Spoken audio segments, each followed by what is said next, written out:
Selamat malam Bapak Ibu Saudara kekasih Tuhan.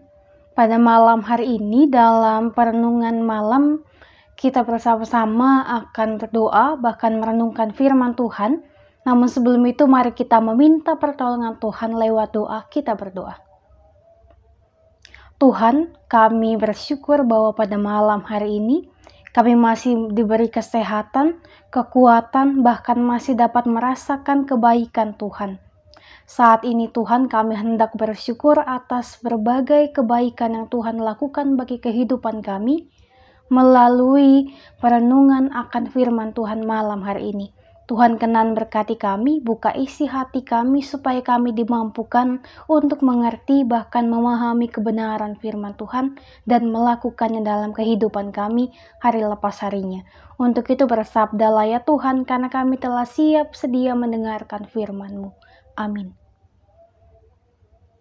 Pada malam hari ini bacaan Alkitab kita dari Injil Matius pasal 23 ayatnya yang ke-37 sampai ayat yang ke-39.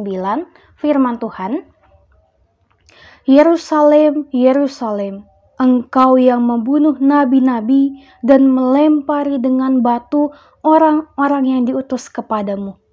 Berkali-kali aku rindu mengumpulkan anak-anakmu, sama seperti induk ayam mengumpulkan anak-anaknya di bawah sayapnya. Tetapi kamu tidak mau. Lihatlah rumahmu ini akan ditinggalkan dan menjadi sunyi. Dan aku berkata kepadamu, mulai sekarang kamu tidak akan melihat aku lagi, hingga kamu berkata, diberkatilah dia yang datang dalam nama Tuhan. Demikianlah firman Tuhan dibacakan bagi kita semuanya. Terpujilah Kristus, Hosiana. Pada malam hari ini tema perenungan kita yaitu ratapan penuh kasih. Nah, mengapa tema ini kemudian diangkat untuk bersama-sama kita renungkan dalam ayat bacaan kita?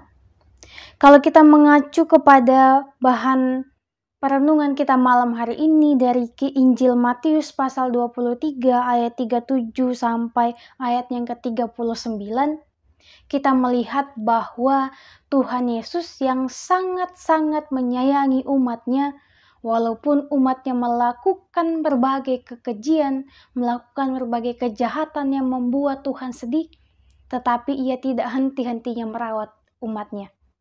Di dalam bacaan kita melihat bahwa Tuhan Yesus meratap atas kelakuan, atas berbagai hal yang menjadi kejahatan yang dilakukan oleh umat di Yerusalem. Tetapi Bapak Ibu dan Saudara yang dikasihi Tuhan, apakah kemudian Tuhan Yesus serta-merta meninggalkan mereka?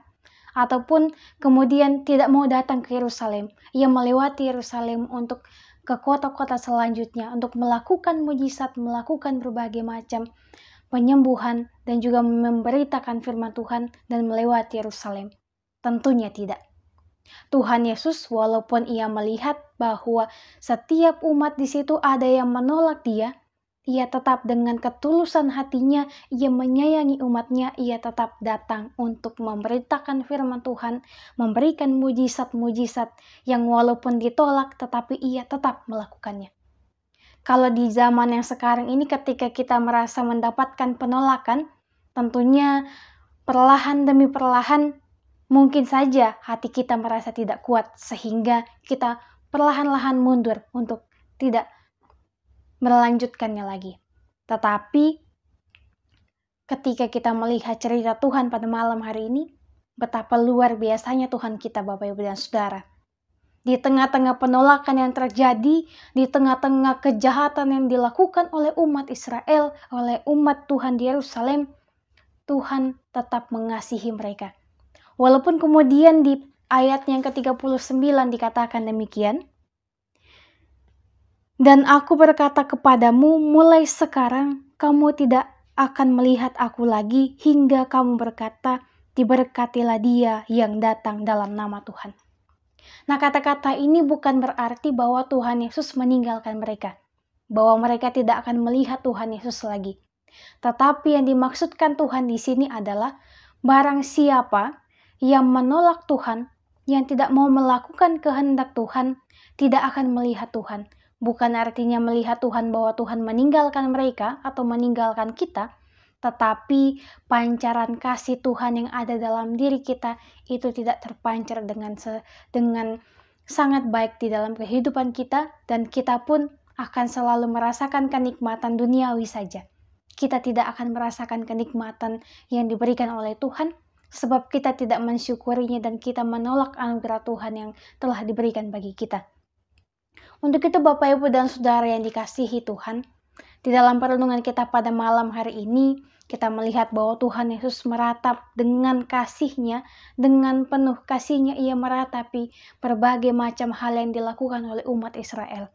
Untuk itu, marilah kita membuat Tuhan Yesus yang adalah Tuhan kita, yang adalah Tuhan penyelamat kita ini tidak kembali meratap atas kelakuan, atas kejahatan, atas kedegilan hati, atas kesombongan, kemunafikan yang kita lakukan di dunia ini. Tetapi marilah kita sebagai anak-anak terang Tuhan, kita memancarkan kasih Tuhan, memancarkan terang Tuhan dimanapun kita berada. Baik itu dalam kehidupan pribadi kita, kehidupan pekerjaan kita, berkeluarga, pendidikan, dan lain-lain sebagainya. Terimalah Tuhan, janganlah tolak Dia, supaya kita semuanya dapat merasakan kebaikan Tuhan dan kita dapat mensyukurinya. Dan yang terutama dan yang terpenting adalah kita tetap menyenangkan hati Tuhan, sehingga kita tidak membuat Tuhan kecewa lagi kepada kita. Kita tidak membuat Tuhan berulang kali kecewa atas perbuatan kita, tetapi baiklah kita selalu mau menjaga untuk menyenangkan hati Tuhan. Tetap bersemangat Bapak, Ibu, dan Saudara untuk melewati berbagai macam pencobaan kehidupan ini.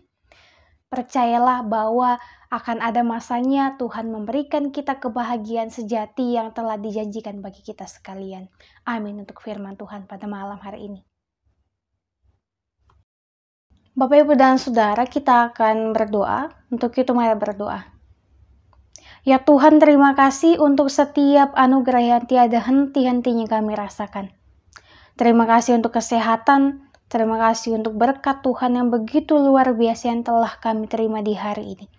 Saat ini Tuhan, kami telah mendengarkan firman-Mu, bahkan merenungkannya. Ajar kami Tuhan untuk tidak membuat Engkau meratap kembali untuk kesekian kalinya. Ajar kami untuk selalu mau menyenangkan hati Tuhan, supaya kami dapat menjadi anak-anak terang dimanapun kami boleh berada.